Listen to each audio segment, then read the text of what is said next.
Bienvenue sur l'émission L'heure du coucher, l'émission du mec qui préfère faire confiance à son ancêtre d'il y a 100 000 ans plutôt qu'à la nouvelle médecine naturelle à la mode.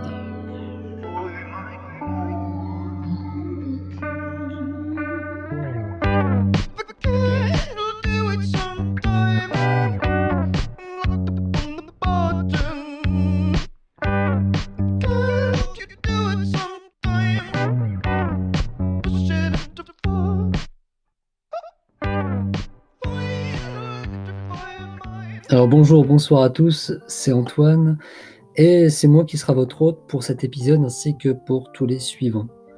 Dans ce premier épisode, j'avais envie de vous parler, donc, comme le titre l'indique bien, des origines des troubles du sommeil en tant que phénomène massif dans nos sociétés occidentales. C'est-à-dire comment, vous verrez, c'est amusant, comment un lieutenant général de la police de Paris, dans le but de réduire la criminalité, a lancé la plus grande opération de destruction du sommeil depuis 353 ans. Pour ça, on s'intéressera un peu à la psychosociologie évolutionniste, qui s'intéresse elle-même aux origines du comportement humain à l'échelle individuelle et à l'échelle de la société. Bon, alors cette petite introduction académique faite, on va commencer par définir ce qu'est le sommeil, parce que, comme le dit Jean-Marc Jancovici, quelle référence, merci, et comme le diffuse aussi à chaque fin de vidéo Stéphane Edouard, on va rendre à César ce qui est à César, vous ne pouvez pas correctement traiter un problème tant que vous n'êtes pas correctement capable de le décrire. C'est-à-dire que tant que vous n'êtes pas capable de le décrire et de l'exprimer correctement, vos conclusions seront tirées au hasard. Et quand vous tirez au hasard, la probabilité que vous atteigniez votre cible est extrêmement faible. Tout est dit, je ne vais pas aller plus loin, vouloir améliorer son sommeil, tout le monde en a très envie, et pourtant très peu de personnes sont capables de me dire ce qu'est le sommeil ou comment il fonctionne. C'est l'objet de notre première rubrique, Jingle.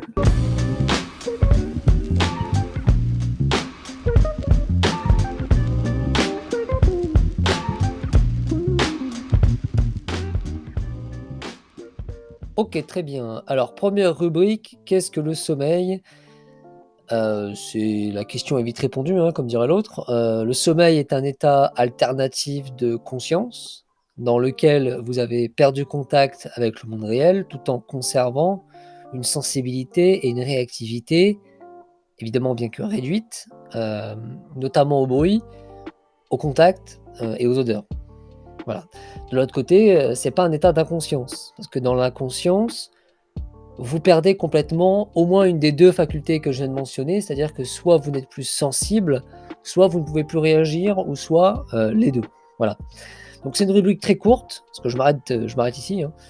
C'est concis, c'est très bien, ça servira de définition référence pour la suite des épisodes, donc retenez-la bien, n'hésitez pas à y revenir, hein. Normalement j'ai mis des petits repères sur la timeline, comme on dit, sur la ligne de temps de la vidéo, donc voilà, vous n'aurez qu'à vous y reporter si besoin. Alors, sans plus attendre, la deuxième rubrique.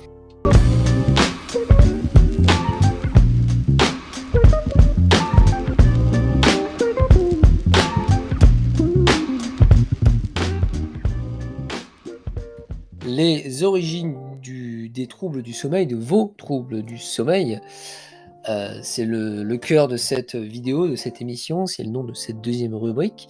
Et je me rends compte que je n'ai pas expliqué le terme psychosociologie évolutionniste. Plus précisément, le terme évolutionniste. J'ai pas explicité la pertinence de parler d'évolutionnisme dans une vidéo qui traite du sommeil. Et bah, figurez-vous que si j'en parle, c'est que c'est pertinent, mais je vais vous expliquer pourquoi. Et donc pour ça, je vais prendre un exemple très concret. Comparons le sommeil d'un lion avec celui d'une gazelle. La gazelle a un sommeil quand même court et très léger. Quant au lion, il a un sommeil beaucoup plus long et beaucoup plus lourd. Pourquoi? Eh bien, je suis sûr que vous avez déjà une petite idée de ce qui sépare un lion d'une gazelle, c'est-à-dire environ 150 kg, voire un peu plus. Et le fait que le lion soit un prédateur carnivore, qui fait partie des moins vulnérables dans son environnement naturel, pour qui donc il n'y a aucun danger à dormir jusque 18 heures par jour, hein, j'ai lu sur Google, car simplement il domine la chaîne alimentaire. Pour l'antilope, quant à elle, comment dire? Elle ne peut pas se permettre la même chose. Elle n'a pas les griffes, elle n'a pas la force, elle n'a pas la mobilité du lion. Elle est très rapide, mais elle n'est pas aussi agile. Tout ce qu'elle a comme moyen de défense, c'est sa vitesse, qui lui permet de fuir en cas de danger. Heu, c'est pour ça qu'elle doit être prête à détaler à toute vitesse si le danger s'approche, même pendant son sommeil. Ces règles, ce sont les mêmes pour l'antilope et pour le lion depuis toujours. L'antilope, c'est toujours fait, enfin l'antilope ou la gazelle, hein, je regroupe les 2 sous le même terme. La gazelle, on va dire ça comme ça, parce que j'ai dit ça au début. La gazelle s'est toujours fait bouffer par le lion, si bien qu'aujourd'hui, c'est inscrit dans leur gène. Dans leurs besoins se sont adaptés à leur mode de vie.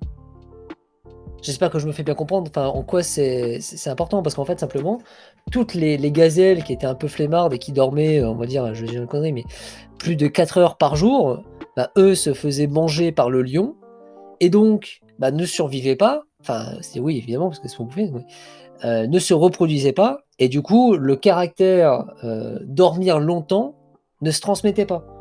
Alors que les gazelles qui survivaient, c'était les gazelles qui dormaient le moins et donc c'était les gazelles qui pouvaient survivre et c'est les gazelles qui donc pouvaient se reproduire et qui pouvaient transmettre justement le fait de pouvoir se contenter de très peu de sommeil. Et donc c'est ce qui détermine, voilà, ça c'est grâce à la c'est ce qui détermine la sélection naturelle. Alors nous évidemment ce qui nous intéresse c'est l'humain. Vous n'avez pas atterri, sur la chaîne National Geographic entre-temps, ne vous inquiétez pas. Mais nous ne sommes pas exempts de ces réflexes, ataviques qui peuvent être, bon, psychologiques, hormonaux, biologiques, hein, plus largement, et qui à une époque en fait, enfin une époque même pas si lointaine, nous ont permis de survivre. Je développe, ça fait, 200 000 ans que notre espèce existe, en tant qu'humain moderne, hein, et sur ces 200 000 ans, ça fait seulement 2 000 ans que ces réflexes tendent à muter et non à disparaître. Je sais qu'on serait tenté de dire que l'humain, n'a plus aucun instinct de survie, mais les réflexes de survie en fait ne disparaissent jamais. Ils mutent, ils s'atténuent, et enfin voilà, comment dire? Ils mutent, s'atténuent mais ne disparaissent jamais. C'est justement cette capacité d'adaptation de nos réflexes de survie, qui a su faire perdurer l'espèce. Donc ils pourront toujours s'atténuer grâce au confort de vie, et à toutes les aides extérieures qui, comment dire? Nous délestent de la responsabilité d'avoir ce genre de réflexe pour pouvoir survivre. Mais ces réflexes sauront se réadapter le jour où, je ne sais pas, on serait mené à retourner, plus ou moins, à l'âge de pierre. Voilà. Donc je disais ça fait, seulement un petit 70 ans, c'est-à-dire moins d'un siècle, enfin je dis 70 ans, à peu près à la sortie de la Seconde Guerre mondiale. Donc moins d'un siècle sur 2000 siècles d'existence de l'humain moderne, que le confort le plus rudimentaire est accessible à la majeure partie de la population. Attention, je parle pas de luxe, hein, je parle de confort par rapport, à la notion de confort, de l'homme préhistorique. Voilà. Hem, mais ce que je veux dire par là, c'est que les réflexes de survie ne disparaissent pas en 70 ans, même en 2000 ans. Sur 200 000 ans, ils disparaissent pas comme ça. Des réflexes qui se sont établis, qui nous ont permis de survivre pendant 150 000 ans n'ont pas disparu comme ça en un siècle. Bon, alors à ce moment, vous devez, vous demander pourquoi je vous parle de réflexes de survie. Et bah, simplement parce que nous humains, enfin ça je pense que vous l'avez compris, nous humains comme le lion et comme la gazelle, nous avons, hem, nous avons enfin nos structures du sommeil nos structures de sommeil pardon, ont été établies par nos modes de vie, ont été façonnées par nos modes de vie, sauf que pour nous, ils ont connu une perturbation, majeure, il y a 353 ans à peu près, comme je l'ai dit, en introduction. Et ça, nous le verrons un peu après. Pour l'instant, j'aimerais vous parler d'une théorie. Alors, une théorie certes qui a beaucoup de limites, qui a comme des contradictions, qu'on trouve assez vite, hein. On n'a pas besoin de chercher très loin pour la contredire cette théorie, mais que je trouve néanmoins intéressante parce elle tente au moins d'expliquer, pourquoi certains arrivent à s'endormir à 18h30, plus ou moins à l'heure des poules, et d'autres sont plutôt considérés comme des oiseaux de nuit ou vraiment, en se laissant un peu aller, bon, enfin moi-même je suis un peu comme ça. En se laissant aller, on s'endort seulement sur les coups de 3-4 heures du matin. Alors qu'est-ce qu'elle nous dit cette théorie? Elle nous dit qu'il y a 200 000 ans, soit la naissance de Homo sapiens, c'est-à-dire de l'homme moderne, dans les sociétés humaines, lorsqu'une partie du groupe dormait, sauf que enfin une majeure partie du groupe dormait, une petite partie restait éveillée pour monter la garde. Voilà, pour monter la garde, durant la nuit, pendant que tous les autres dormaient, voilà, évidemment. Cette partie du groupe vivant en grande partie la nuit étaient forcés du coup de sociabiliser entre eux, puisqu'ils n'étaient pas fixés sur le même cycle de vie que les autres, et du coup ils sociabilisaient entre eux. Et les enfants naissant de cette sociabilisation nocturne, suivez mon regard, suivaient donc la trace de leurs géniteurs, vivaient donc eux-mêmes la nuit, se reproduisaient la nuit, leurs enfants eux-mêmes se reproduisaient la nuit, etc. Donc ce qui perpétuait ce caractère et ce rythme de vie. Comme je l'ai dit, là, exemple typique du mode de vie qui structure le sommeil, qui influence la structure de sommeil. Et donc vous commencez à comprendre la logique. La perpétuation de ce mode de vie, de ce cycle de vie, on va dire, à travers la descendance, pendant environ 170 000 ans, a eu pour effet d'inscrire dans les gènes d'une partie de la population descendante de ces veilleurs de nuit, le fait de rester éveillé une majeure partie de la nuit. Faisant qu'aujourd'hui, l'humain est encore, je disais en début de rubrique, pétri des caractères ataviques. Les descendants de cette partie de la population qui remonte à la préhistoire souffriraient aujourd'hui d'un jet lag social, d'un décalage horaire social en français, puisqu'obligés de suivre le rythme social normalisé pour les 95%, 99%, je sais pas exactement, donc qui s'étend de 8h du matin à 18h30. Plage horaire en dehors de laquelle la vie sociale n'est pas très animée. À part si vous êtes à Paris, avant 8h et après 18h30, il n'y a plus grand chose à faire. Donc cette théorie est donc très intéressante, mais elle est bancale d'un côté, elle est même très bancale, et c'est même sur un point qui me dérange assez. Comme par hasard, ça me permet d'enchaîner avec mon propos. Elle est bancale puisqu'elle suppose que l'humain a toujours dormi en une seule phase. C'est-à-dire en se couchant à 8h du soir et en se levant à 6h du matin, admettons. Ce qui est faux. Je vais vous demander de bien écouter parce que là on avance sur la partie la plus importante, on arrive vraiment sur la fin du déroulement du raisonnement. Si vous devez d'ailleurs montrer cette vidéo à quelqu'un, montrez-lui en priorité ce passage, si vous voulez lui montrer le moins possible pour pas qu'il se tape le quart d'heure plus de podcast, montrez-lui ce passage en particulier. Donc je disais, en 1991, Thomas Wehr, qui est un psychiatre, a décidé de mener une expérience dans laquelle il privait les sujets de lumière artificielle. Ce qui les plongeait dans l'obscurité pendant 14 heures par jour. Ce qui correspond en fait à une journée d'hiver, comme on connaît actuellement. Voilà. Puisque simplement il n'avait accès qu'à la lumière naturelle. C'est ce que je veux dire par là. Sans lumière artificielle, il n'y a que la lumière naturelle. Donc forcément, quand il n'y a plus de lumière naturelle, c'est-à-dire du soleil, il n'y a plus de lumière du tout. Voilà. Donc ça a duré 1 mois. Leur rythme circadien était donc dans des conditions naturelles, puisque donc insoumis à la pollution lumineuse. Alors oui, le rythme circadien, c'est le cycle de tous les processus biologiques qui se produisent en l'espace de 24 heures. Donc tous les processus en vous, et qui se sert, ce rythme circadien se sert, enfin ce cycle circadien se sert de la lumière en fait, notamment pour se régler, qui est la lumière qui est en fait la première information extérieure dont le corps va se servir pour pouvoir bien se régler, quoi. Parce qu'évidemment votre corps ne fonctionne pas de la même manière quand vous dormez que quand vous êtes éveillé. Vous avez besoin de plus, le corps recrute beaucoup plus d'énergie quand vous êtes éveillé, forcément parce que vous en avez besoin. Si votre corps se met à fonctionner le jour comme il fonctionne la nuit, vous allez passer des journées un peu bizarres.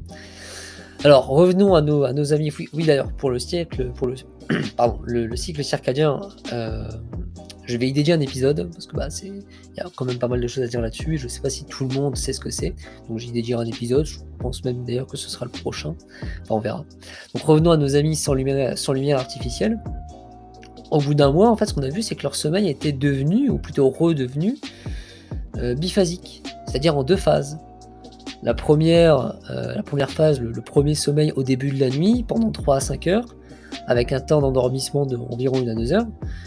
et qui correspondrait en fait à la libération progressive de la mélatonine. La mélatonine, vous en avez déjà sûrement entendu parler, c'est l'hormone du sommeil, hein, qui est sécrétée par le fait de ne plus avoir de lumière, en fait.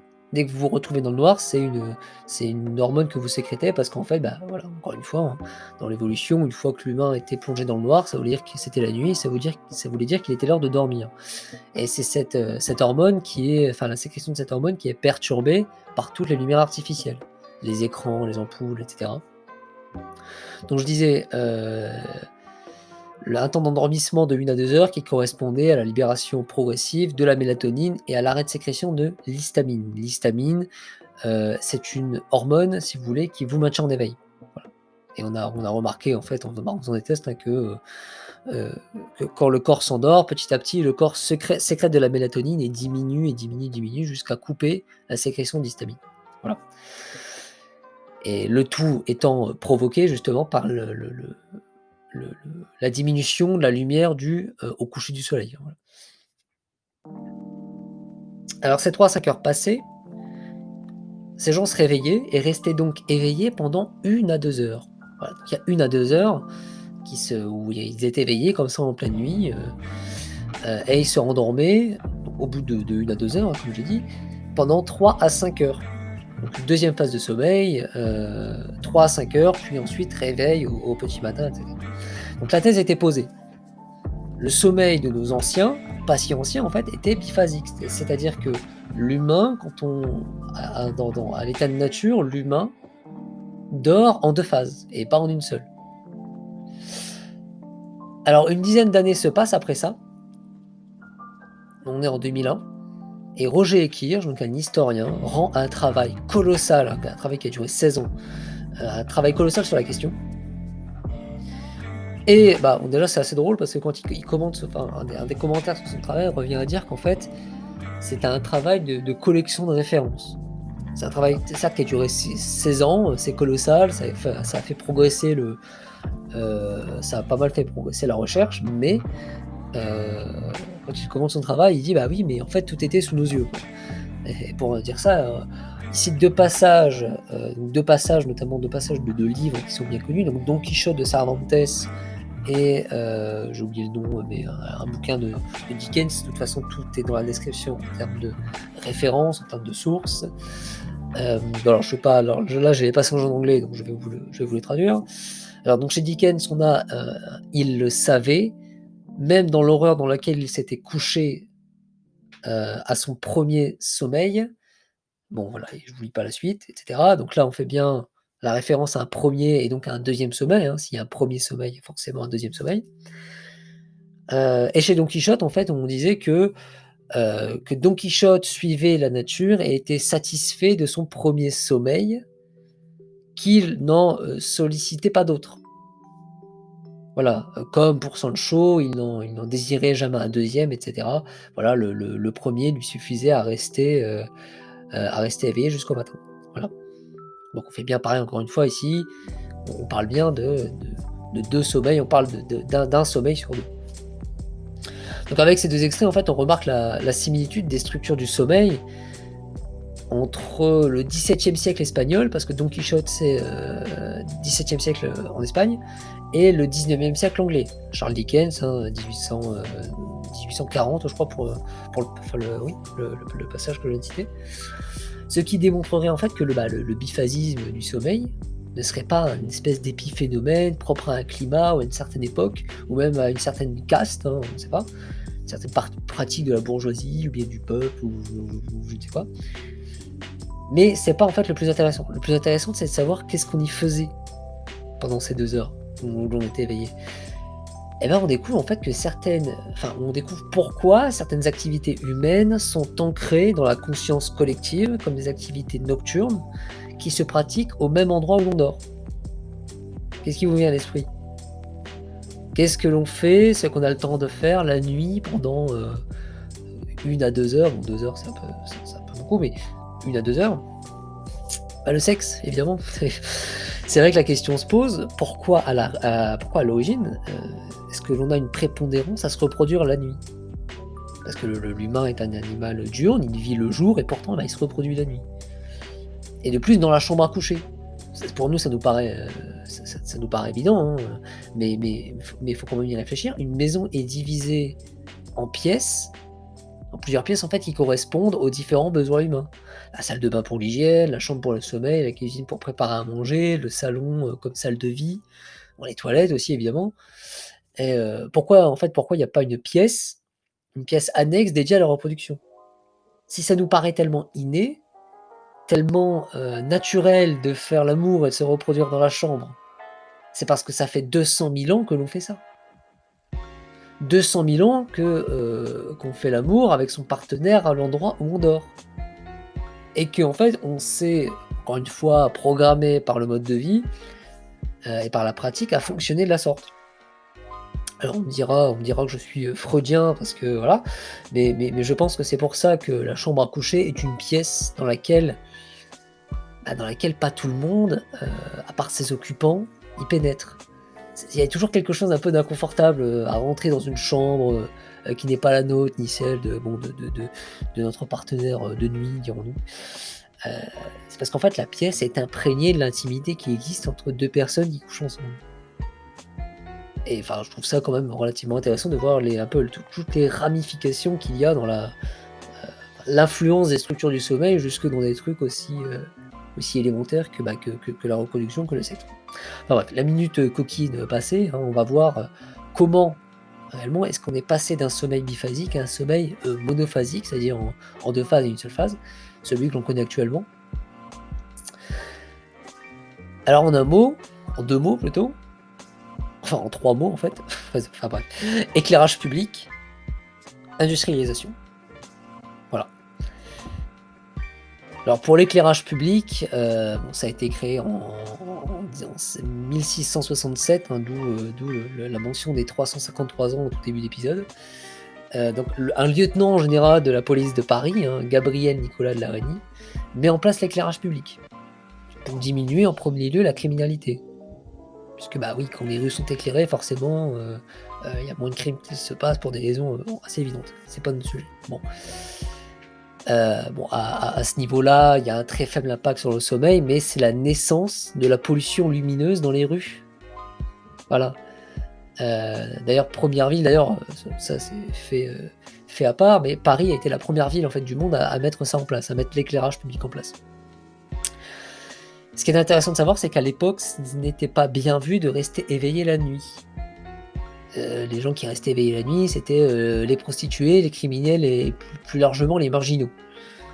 Donc si vous voulez être bien vu, enfin même pas question d'être bien vu, c'était inclus dans les mœurs, personne n'était éveillé la nuit à part ce type de personnes, on va dire à l'époque peu fréquent. Enfin, bon allez, on va s'éviter une polémique. Bref, arrive donc l'industrialisation et c'est là où tout craque. Le capitalisme se développe et apporte une nouvelle valeur prépondérante, c'est la productivité.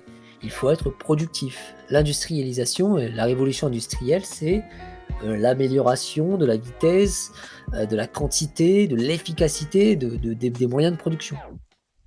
Donc ça s'applique aussi à des échelles plus individuelles où il faut être productif. On doit tous être productifs. Dormir beaucoup devient donc de moins en moins bien vu. À l'époque, dans les sociétés pré-industrielles, on parlait du sommeil de l'honnête homme, où faire de grosses nuits était synonyme de dur labeur, d'avoir travaillé énormément la journée et donc de mériter son sommeil. Ce qui est encore le cas dans certains pays comme au Japon.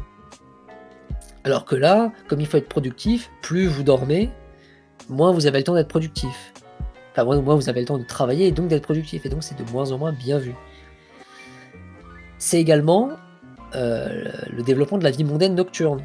C'est-à-dire que ne pas dormir la nuit n'est plus un truc réservé aux marginaux, c'est aussi réservé à la bourgeoisie qui peut se permettre de ne pas dormir de la nuit, faire la fête toute la nuit et pouvoir, enfin voilà, parce qu'ils n'ont pas besoin de se lever le matin, parce qu'ils ne travaillent pas, parce qu'ils ont assez d'argent pour ne pas travailler. Donc, un peu pour résumer, dans les classes laborieuses, c'est bien vu car c'est synonyme de productivité, ça montre que l'on est quelqu'un de productif, un travailleur productif, que ce soit dans la classe, donc ça évidemment c'est réservé aux classes laborieuses, donc la classe moyenne et populaire. Et de l'autre côté, on a les bourgeois qui disent: «Bah, moi, je n'ai pas besoin de travailler». C'est un marqueur social, c'est un marqueur, d'appartenance à une caste, élevée, une caste très aisée.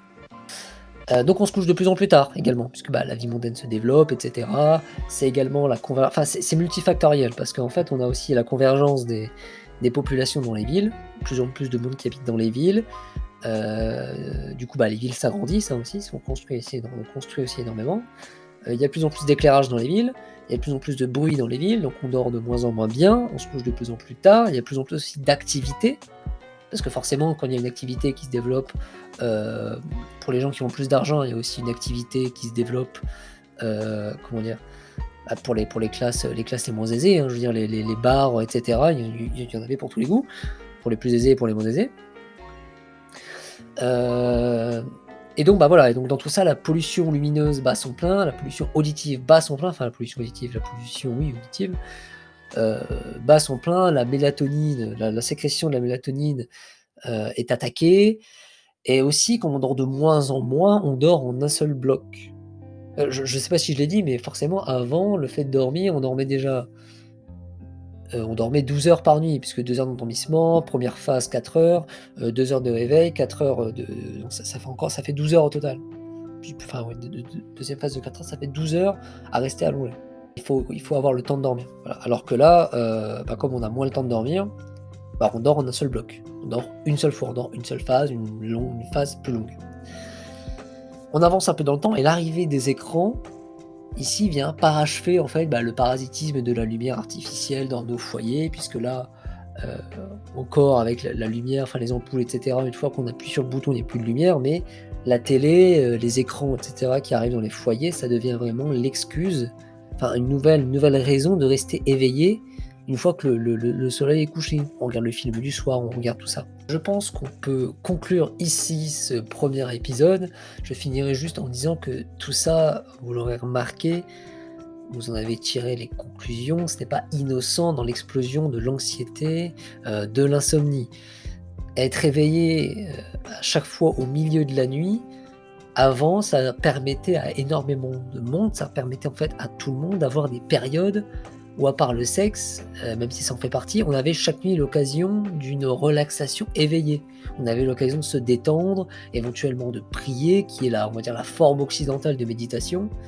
Enfin, ouais, comment dire? De parler de nos rêves avec la personne qui nous accompagnait, et cetera, de méditer sur nos rêves, sur nos pensées, ce qui faisait qu'on gérait beaucoup mieux, l'anxiété par rapport à aujourd'hui où, comment dire? Enfin, je sais pas si ça vous fait ça aussi, mais quand j'ai un impératif le lendemain, que je dois me lever à 7:30 et que je vois qu'à 1:30 du matin, bon, bah, voilà, je me suis perdu dans une lecture ou je me suis perdu à travailler, et cetera, et qu'il est 1:30 du matin et je suis toujours pas couché, je me dépêche d'aller me coucher, et quand je me lève, à 7:00, enfin, comment dire?